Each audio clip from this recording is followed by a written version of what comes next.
Since it is the 1st of May as of this recording, I figure I'd be doing a countdown of the top 10 movies that came out between January and April, which I consider to be the dump months for movies. The reason being, usually it's the time that's after Christmas and the award season, but it's right before summer, so Hollywood uses that usually as filler space in movies that are not so good, that would be usually too crappy to release any other time of year. They put it this year, and it's usually pretty forgettable. However, I found 10 movies that I thought were pretty good in this time of year, a couple of them even being 10 out of 10. So, without further ado, let's begin the list, starting with number 10, which is 13 Hours.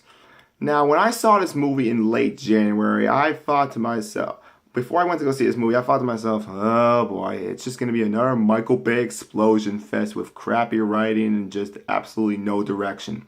When I came out of that movie, I was really in shock for how good it was for a Michael Bay movie. Now, given this movie does have its problems, yes, I went over that in my review. However, what I really did enjoy about this movie is just, this sense of that you really get to see a movie about Benghazi. And it didn't feel too Americanized. I felt like, yeah, there were points where it got a bit Americanized, but I feel like it was really about the soldiers. I felt like it was actually tell you from their kind of story. It wasn't trying to be too political. It just, the amount of information it gave you is what you really needed. So I'm really glad that Michael Bay went for a more mature direction with 13 Hours. Alright, number 9 is Hail Caesar by the Coen brothers. Now this movie, I was actually kind of disappointed by this movie. Now, I wasn't too disappointed since this movie is number 9 on my list. However, in this movie, I expected it to be a little bit more funnier, but I could see where they were going for this, the more dramedy direction of this movie. But still, the acting is absolutely incredible in this movie. I love that the 1950s setting for Hollywood, they nailed it down perfectly with the acting, and also really the writing in this movie. The set direction is what I think is my favorite part about this entire movie. So, good job to the Coen brothers. Do I think that this is necessarily better than a movie like Fargo? Not necessarily, but this is a movie that if you are a huge Coen Brothers fan, I would check out. Alright, number 8 is the movie Keanu, starring Key and Peele. Now this movie, as I went over my review, I was kind of bland about it, because the reason being I didn't want to give too much away about it, but now since we're in the countdown, let me just talk about it. My God, is this movie hilarious. Now, this was supposed to be a parody of the movie John Wick, which I didn't see, but I don't think you really needed to see that movie to really get how hilarious this movie was, because think about it, a premise of rescuing a cat, that is pretty ridiculous, and that would seem like something for a kid's movie, but somehow Key and Peele managed to make this movie not only as raunchy as possible, but also really clever and smart. I just love overall that, that this movie doesn't take itself too seriously, but then again, they don't treat it like a total joke, so they make it seem like an action movie, but in reality, it's a comedy. So, if you guys love Key and Peele, I would highly recommend you check out this movie. Alright, number 7 is Kung Fu Panda Free. This is the third movie and probably the final movie in the Kung Fu Panda series. And what did I think of this movie? I'm going to say to you this. I thought it was better than the second one, but not as good as the first one.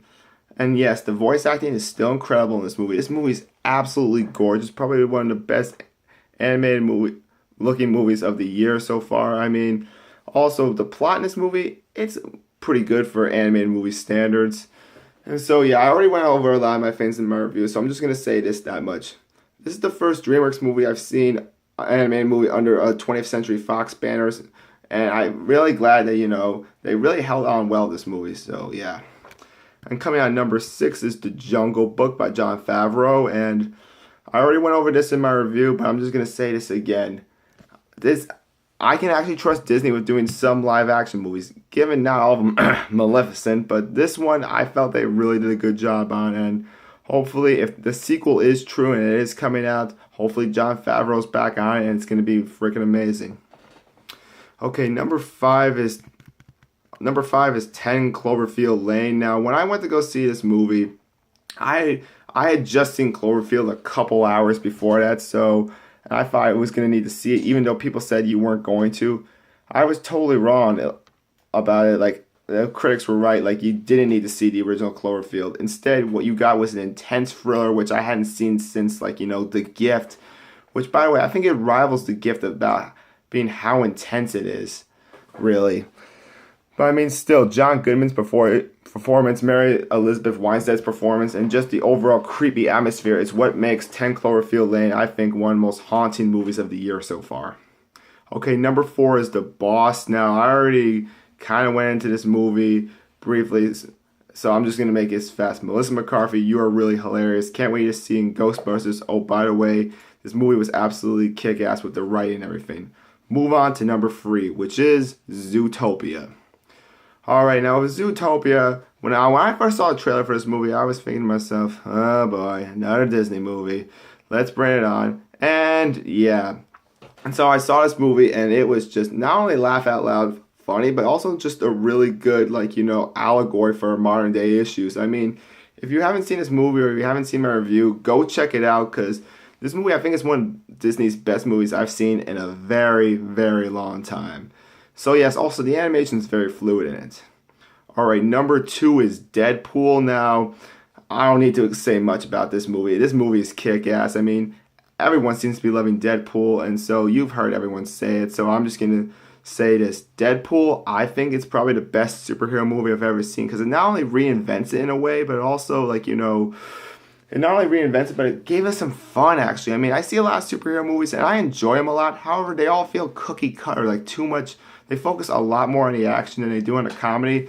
Deadpool is the exact opposite, and I think it really works well for its favor.